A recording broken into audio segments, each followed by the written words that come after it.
Ah, there you are. Pull up a chair by the fireside. I'm going to tell you a story, but it's not for the faint of heart. My name is Julia Norton, and you're listening to Dark and Twisty Tales, a weekly telling of the lesser-known and more grisly folk stories and fairy tales. Are you sitting comfortably? Then I shall begin. For the month of October, I'm going to be taking a little break from the grim stories to bring you some classic horror stories, which I'll be bringing once a week instead of twice monthly. I hope you enjoy. Sleep tight. The Monkey's Paw by W. W. Jacobs. Part 2.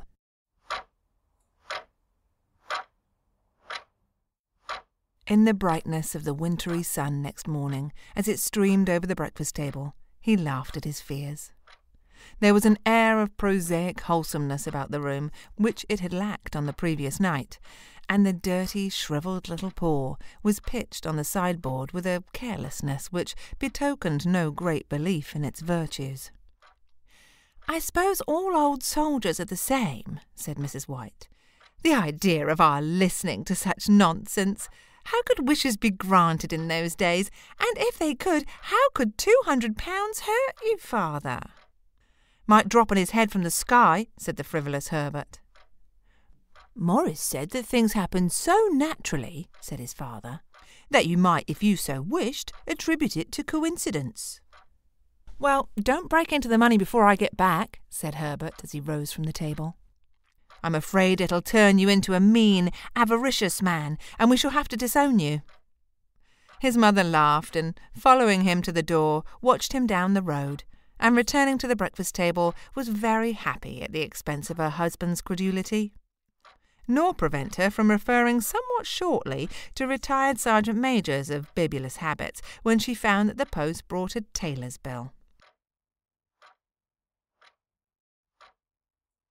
"Herbert will have some more of his funny remarks, I expect, when he comes home," she said, as they sat at dinner. "I dare say," said Mr. White, pouring himself out some beer. "But for all that, the thing moved in my hand, that I'll swear to." "You thought it did," said the old lady soothingly. "I say it did," replied the other. "There was no other thought about it. I had just—" "What's the matter?" His wife made no reply. She was watching the mysterious movements of a man outside, who, peering in an undecided fashion at the house, appeared to be trying to make his mind up to enter. In mental connection with the £200, she noticed that the stranger was well dressed, and wore a silk hat of glossy newness. 3 times he passed the gate, and then walked on again. The 4th time he stood with his hand upon it, and then, with sudden resolution, flung it open and walked up the path. Mrs. White, at the same moment, placed her hands behind her, and hurriedly unfastening the strings of her apron, put that useful article of apparel beneath the cushion of her chair. He gazed at her furtively, and listened in a preoccupied fashion as the old lady apologized for the appearance of the room and her husband's coat, a garment which he usually reserved for the garden. She then waited as patiently as her sex would permit for him to broach his business, but he was at first strangely silent. "I was asked to call," he said at last, and stooped and picked up a piece of cotton from his trousers. "I come from Moore and Meggins." The old lady started. "Is there anything the matter?" she asked breathlessly. "Has anything happened to Herbert? What is it? What is it?"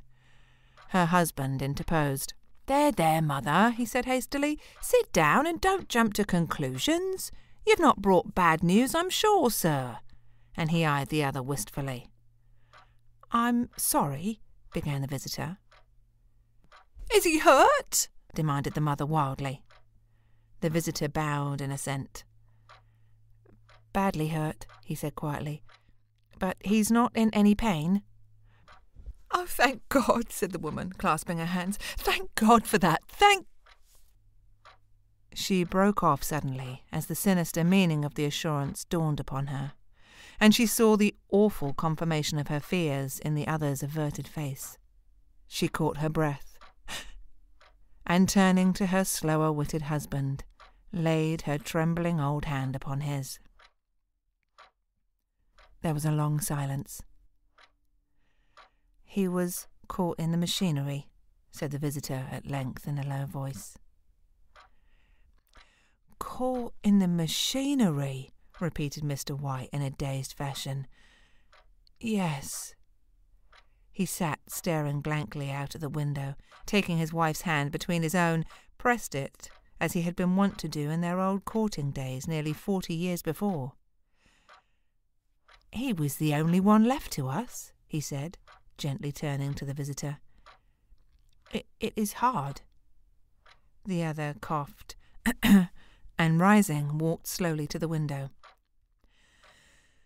"The firm wish me to convey their sincere sympathy with you in your great loss," he said, without looking around.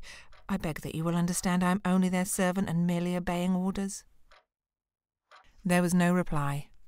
The old woman's face was white, her eyes staring, and her breath inaudible. On the husband's face was a look such as his friend the sergeant might have carried into his first action.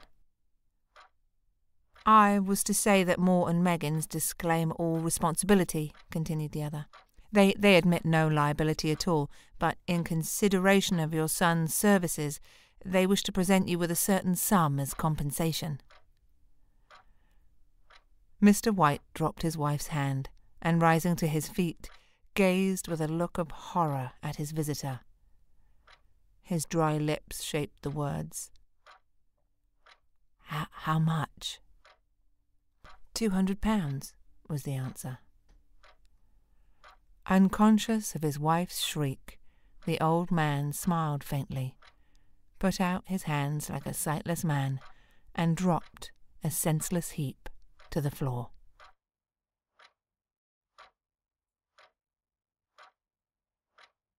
Tune in on Halloween for part 3. Thank you for listening to Dark and Twisty Tales. If you liked what you heard, please subscribe on iTunes, rate, review, and share with all your friends. You can also get more information about me, Julia Norton, at julianorton.com. So, until the next time, bye.